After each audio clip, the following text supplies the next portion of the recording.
be a number of reasons why this method works, not just one. Who'd like to give us one reason why they think this note-making, not note-taking, of course, it's making, the students are writing it themselves. One reason why note-making works well. Yeah, thank you. Ownership. Ownership. Could you say a bit more about that? Really important word. Yes, because the students came back with it.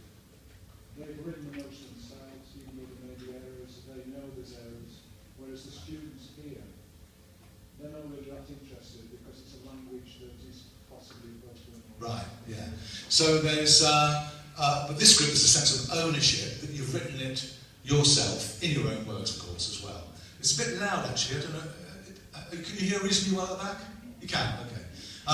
So there's a sense of ownership. And just to illustrate this, when I first started using this teaching method, I'd been teaching about 15 years, actually, before I started it. I've been doing this for the first 15 years, and I thought, well, I'll give it a go, note-making. And something happened for the very first time in my teaching career. A student on the back seat, I taught physics in a lab, sitting in the back. A student put his hand up halfway through one of my explanations, and he said, "Could you just say that again, because I didn't get it?" And I thought, bloody hell, how amazing! It was a student stopping me mid-flow, saying, "Could you just explain that again?" Why? Ownership. Ownership. The students had to learn. The students had to understand. They were in control. And students don't mind handing in crap to us, do they? It doesn't seem to trouble them.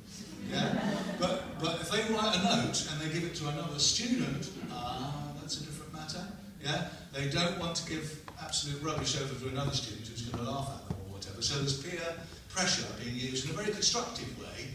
There's peer pressure being used to make sure the student understands and explains in their own words. Any other reasons why it works? At the back there? Talking about it reinforces it.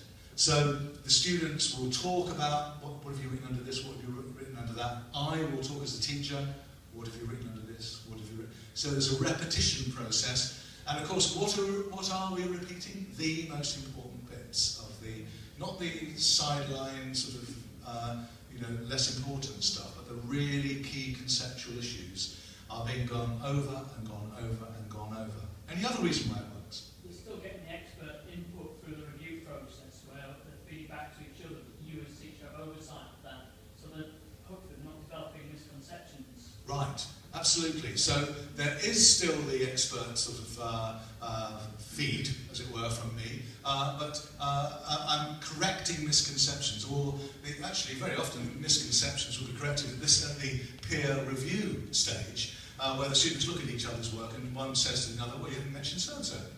"Oh, yeah, okay." So, there's a good deal of improvement that goes on with the peer-to-peer thing, and then there's another improvement that goes on when the teacher checks the learning, checks the notes later. Yeah?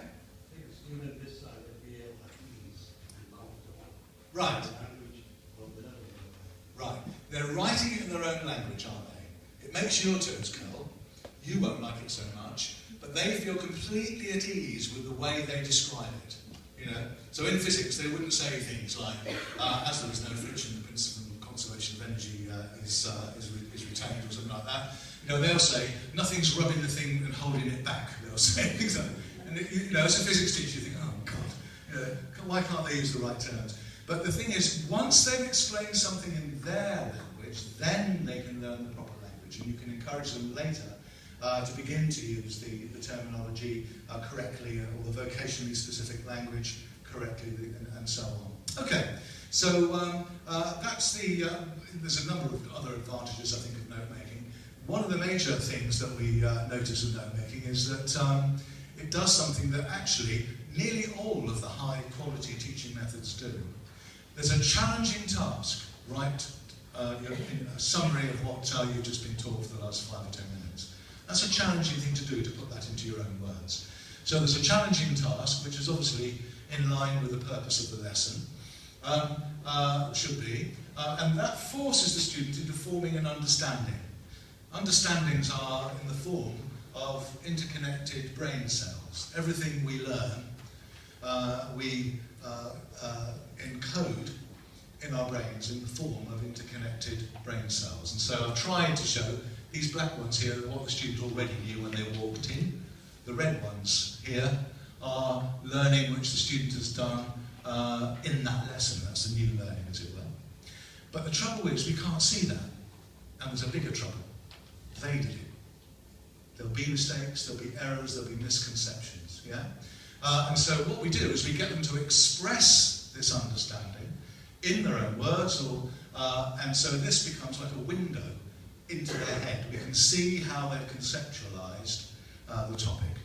And then that work now is used as feedback to the learners. So the learner themselves can say, well, I've just written that down, but it doesn't make sense, does it? I better scrub that out and try and write it a better way. So that's personal one-to-one feedback. I'm giving myself feedback. That's crap. I'll do it again.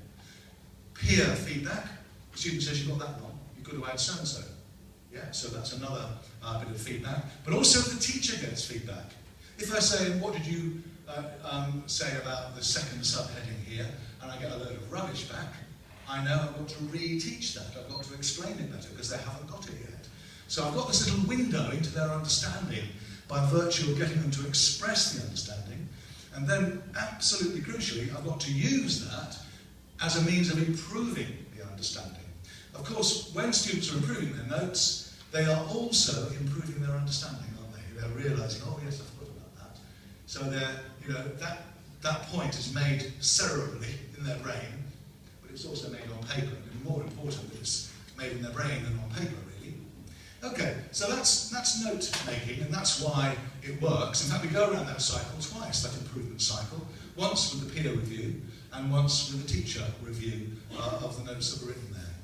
I'm not saying you should use that teaching method all the time for everything. It would probably become a bit tedious if you did, but it's definitely worthwhile trying some of the time. Students enjoy it, and it's a really interesting insight into students' understanding. Just a word, you will be disappointed in what they write down, but then at least you'll know what you're starting from and what you need to build onto and improve. So just because a teaching method is telling you that you're not doing a perfect job is no reason to abandon it and carry on teaching oblivious of any problems that the students have got. And it'll take you, say 5 goes with it until you begin to feel whether it'll work, and perhaps 25 goes with it before you're beginning to feel quite at ease with the method, and you're as at ease using note making as you are using other teaching methods that you're very, very familiar with. Okay, can I just leave you a moment now? Could you make use of this note making teaching strategy or an adaptation of it in your own teaching? Just discuss in pairs for half a minute? Okay, could you make use of this teaching method or something like that?